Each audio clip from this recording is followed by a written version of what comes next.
रामलाल तो निकल लिए, हेलमेट भी नहीं लगाए थे, सर के जो है इतने इतने छोटे छोटे टुकड़े हुए होंगे अंदर।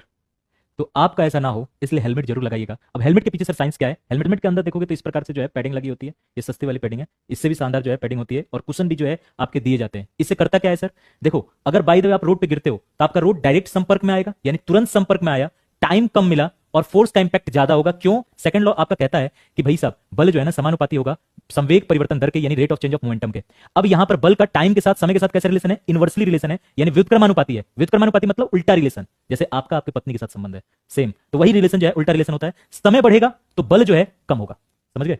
समय बढ़ेगा तो बल कम होगा, एक तरह से कह लो चोट कम होगा। तो ये सर पे जब आप ऐसे गिरोगे तो रोड में सबसे पहले ये कांटेक्ट में आएगा, कुछ देर तक ये दबेगा, फिर कुशन दबेंगे, तब जाके आपके सर कांटेक्ट में आएगा, यानी टाइम ऑफ कांटेक्ट क्या हुआ, बढ़ गया। तो चोट क्या होगी सर, चोट जो है आपकी कम हो जाएगी, समय बढ़ा, बल कम लगेगा, बल यानी रोड के द्वारा या जहां एक्सीडेंट हो रहा है उससे बल कम लगेगा, चोट आपको जो है कम लगेगी। और यही काम हमारे क्रिकेटर भाई साहब भी करते हैं, कैच पकड़ते वक्त, वहां भी न्यूटन का सेकंड लॉ लगता है, कैच पकड़ते वक्त हाथ पीछे खींचते हैं, क्रिकेटर का बोला हूं, ऐसे नहीं, हम लोग तो धप्पा करते हैं, है ना। तो कैच पकड़ते वक्त हाथ पीछे खींचते हैं, वहां पर भी क्या करते हैं, यहां से यहां तक गेंद को संपर्क में लाते हैं, टाइम ऑफ कॉन्टेक्ट को बढ़ाए, पहले यहीं पे था टक बाहर, अब यहां से संपर्क समय बढ़ा, टाइम ऑफ कांटेक्ट बढ़ा, बल का इंपैक्ट कम हुआ, गेंद जो बल लगा रहे हैं हाथ पे वो कम लगा रहे हैं, पकड़ना इजी हो गया, कैच पकड़ना इजी हो गया। तो भाई साहब जो लोग हेलमेट नहीं लगा रहे हैं उन तक ये वीडियो जरूर शेयर करना कि समय को यहां बढ़ाना है और बल को कम करना है, चोट को कम करना है, जिंदगी रहेगी तो बहुत कुछ रहेगा। हेलमेट लगाओ, टाइम बढ़ाओ, हेलमेट लगाओ, जान बचाओ। जय हिंद।